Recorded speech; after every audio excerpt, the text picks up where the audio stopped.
करते थे तो कुछ लोगों ने उनका नाम दानवीर रख दिया, क्योंकि वो दान करना ही नहीं जानते थे। कहते हैं कुछ लोग हंसी मजाक में उनका नाम दानवीर रख दिया। जब दानवीर रख दिया तो वैसे तो वो एक सेठ थे, जब वो दान पुण्य नहीं करते थे इसीलिए उनका नाम दानवीर रख दिया। तो उनकी सेठानी बोली, इतनी पास में गंगा जी हैं, कभी तुम दान पुण्य नहीं करते हो, कभी कन्याओं को भोजन नहीं कराया, कभी संत महात्मा को भोजन नहीं कराया। चलो कोई बात नहीं, तो गंगा स्नान तो करने चले जाओ। कि गंगा स्नान करने जाएंगे तो फिर किराया भी तो लगेगा, तभी तो पहुंचेंगे गंगा जी पे। कि हाँ, कि कोई बात नहीं, किराए की बात है तो 1 रुपया हम दे देंगे। पहले 1 रुपया लगता था किराया का, अब तो घर से बाहर 1 रुपए की टोपी भी नहीं आती। तो हुआ क्या भक्तों, तो सेठानी ने वो 1 रुपया दे दिया कि जाओ तुम गंगा स्नान करने के लिए चले जाओ। कि ठीक है। आज वो सेठ सोचने लगे ये 1 रुपया अगर किराए में खर्च, जब किराए से जाएंगे तो किराए में खर्च हो जाएगा, तो किराए में खर्च हो जाएगा तो क्यों कर दें, ऐसा करें। ज्यादा दूर नहीं है, 10 किलोमीटर दूरी पर है, तो ऐसा करें पैदल ही पैदल निकल लेते हैं, वो 1 रुपया भी हमारा बच जाएगा। आज वो चल दिए दानवीर, किराया बचा लिया, किराए का रुपया रख लिया, पैदल पैदल निकल दिए। जा करके गंगा मैया के किनारे पहुंचे। जब गंगा मैया के किनारे पहुंचे तो कहते हैं जो गंगा स्नान करने जाते हैं तो वो कभी खाली हाथ गंगा स्नान नहीं करते। वहां जाकर पहुंचे तो क्या देखा कि वहां तो पंडा थे। जब स्नान करके निकलो तो पंडा को दक्षिणा देनी पड़ती है। आज पंडा को देखा तो वो सेठ सोचने लगे कि दानवीर कहने लगे अगर स्नान करेंगे यहाँ तो पंडा रुपया मांगेगा दक्षिणा, तो ऐसा करते यहाँ नहाएंगे तो दक्षिणा देनी पड़ेगी, तो ऐसा करते शमशान घाट में नहाते हैं। जब वो जा करके शमशान घाट में पहुंचे जहाँ पर लेस दफनाई जाती है, वहां पहुंचे, सोचने लगे कि यहाँ पर कोई पंडा नहीं है, यही नहा लेते हैं। कपड़े उतार करके रख दिए और गंगा स्नान करने के लिए घुस जाते हैं गंगा मैया में। जैसे ही डुबकी मारी, भोले बाबा देख रहे हैं बड़ा कंजूस है, दक्षिणा देने के लिए ये कहाँ गंगा जी छोड़ कर कहाँ शमशान घाट में आया नहाने के लिए। भोले बाबा ने कहा हम तुझे छोड़ेंगे नहीं। भोले बाबा ने पंडा का रूप धारण किया और शमशान घाट में पहुंच गए। और जैसे ही दानवीर डुबकी मार के ऊपर निकले तो क्या देखा, सामने पंडा खड़े। कहने लगे यहाँ तो कोई नहीं था, ये पंडा कहाँ से आ गया। जब निकल करके आए तो पंडा को देख करके चुप हो जाते दानवीर। तो पंडा कहने लगे हैं यजमान जी आपने गंगा स्नान किया है, दक्षिणा दो। कि दक्षिणा, कि हाँ, कि दक्षिणा, कि हाँ 1 रुपया दो दक्षिणा में। कि दक्षिणा तो हम देंगे लेकिन अभी नहीं। कि कब, उधार है फिर लेना। पंडा सोचने लगे कितना चतुरा है, कि दक्षिणा तो हम देंगे लेकिन उधार है अभी नहीं फिर। कि ठीक है, पंडा मान जाते हैं। आज दानवीर नहा करके जब अपने घर के लिए चले आए, पंडा ने पीछे ही पीछे पंडा भी चले आए कि दक्षिणा 1 रुपया हमारी है, छोड़ कैसे दे मैं। पंडा पीछे पीछे चले आए दानवीर के। दानवीर आ करके चारपाई पर लेट गए।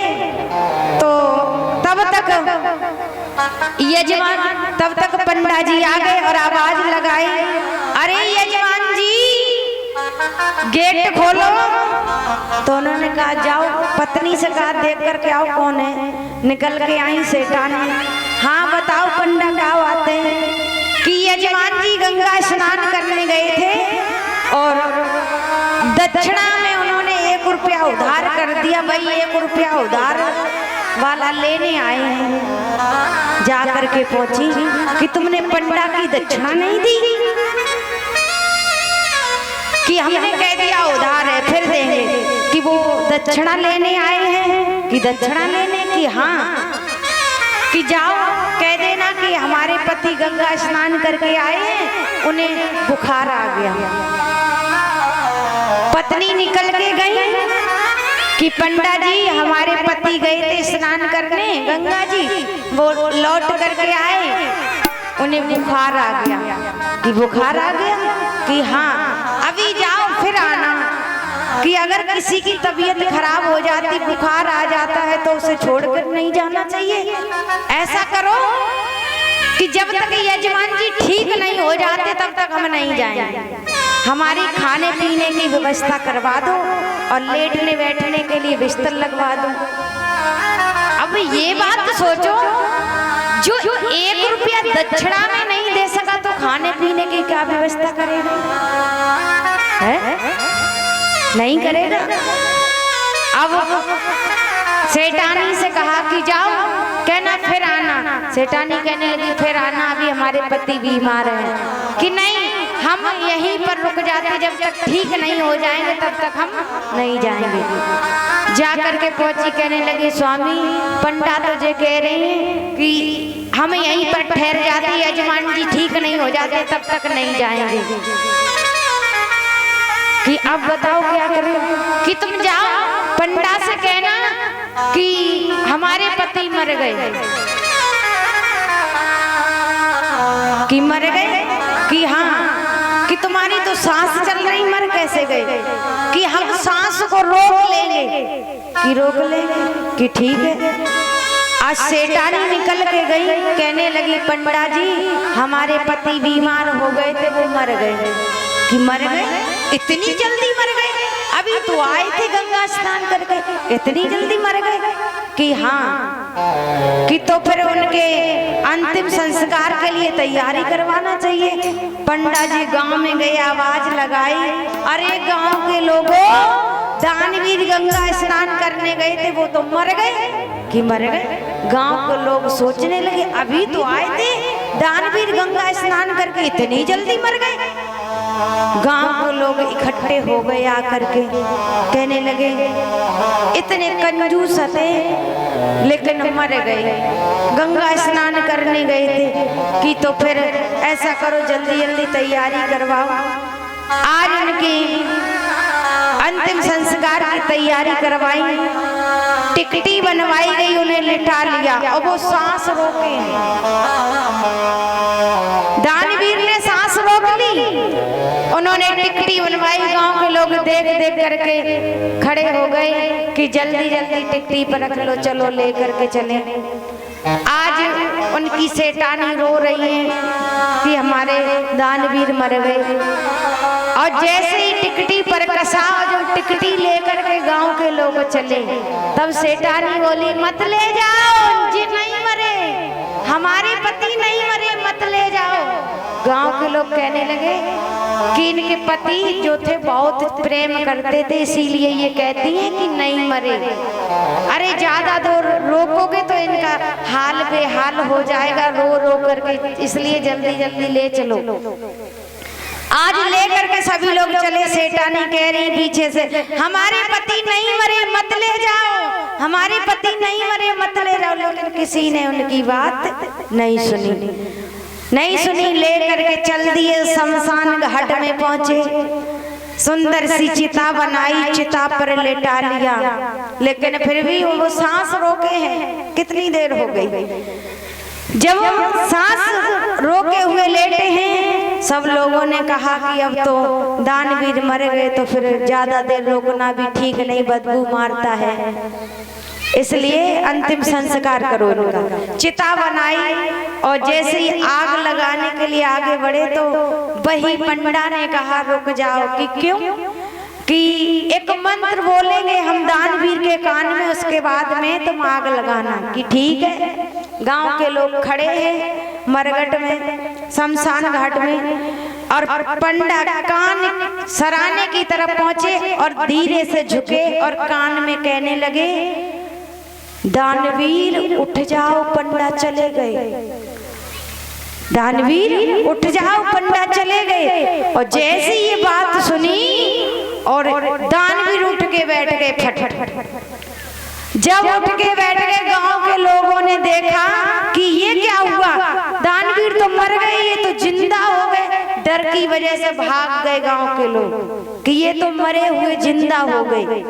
गांव के लोग भाग भाग करके चले गए, कुछ लोग रह जाते हैं। और जैसे ही दानवीर ने पंडा को देखा फिर सो गए, फिर लेट गए टिकटी पर, सांस रोक ली। गांव के लोग देख करके बड़े परेशान, कहने लगे ये क्या हुआ, अभी तो दानवीर जीवित हो गए फिर मर गए। तो सोचने लगे भोले बाबा की ये मर जाएगा लेकिन 1 रुपया नहीं देगा। तो कहने लगे पंडा दानवीर के कानों में कि दानवीर उठो, मैं तुम्हारी भक्ति से बहुत प्रसन्न हूँ, क्या मांगना चाहते मांग लो। देखो स्वयं तुम्हारे सामने भोले बाबा खड़े हैं। और जैसे ही इतनी बात सुनी तो दानवीर उठ करके बैठ गए, कहने लगे मैं तुम्हारी भक्ति से बहुत प्रसन्न हूँ, तुम्हारी इस कंजूसी से बहुत प्रसन्न हूँ, मांगो क्या मांगना चाहते हो। तो कहते मांगने के भी परीक्षित महाराज अकल होनी चाहिए, मांगने के लिए भी अकल होनी चाहिए। तो दानवीर क्या बोले कि पंडा अगर देना ही चाहते हो तो जो तुमने हमसे दक्षिणा में 1 रुपया लिया था वही माफ कर दो। भोले बाबा कहने लगे हैं, अरे दानवीर तुम्हें तो मांगने की भी अकल नहीं थी, अरे कुछ और मांगते, धन मांगते, दौलत मांगते तो आज इतनी गरीबी नहीं होती, तुम धनवान वाले हो जाते। लेकिन कहते हैं कि जब प्रभु के दर्शन होते हैं तो मांगने की भी अकल होनी चाहिए। आज उन्होंने वही मांगा कि जो दक्षिणा में तुमने हमसे मांगा था वो उसको माफ कर दो। आज भोले बाबा ने कहा ठीक है मैंने माफ किया। और करने के बाद भोले बाबा कहने लगे वैसे तो मैं प्राणी की भक्ति से प्रसन्न होता था, आज मैं तेरी कंजूसी से प्रसन्न हूँ। तू मर जाएगा लेकिन 1 रुपया नहीं देगा। बोलिए शंकर भगवान की। तो कहते हैं कभी कभी भगवान कंजूसी से भी खुश हो जाते, इतनी कंजूसी नहीं दिखाना चाहिए। तो आइए एक छोटा सा भजन।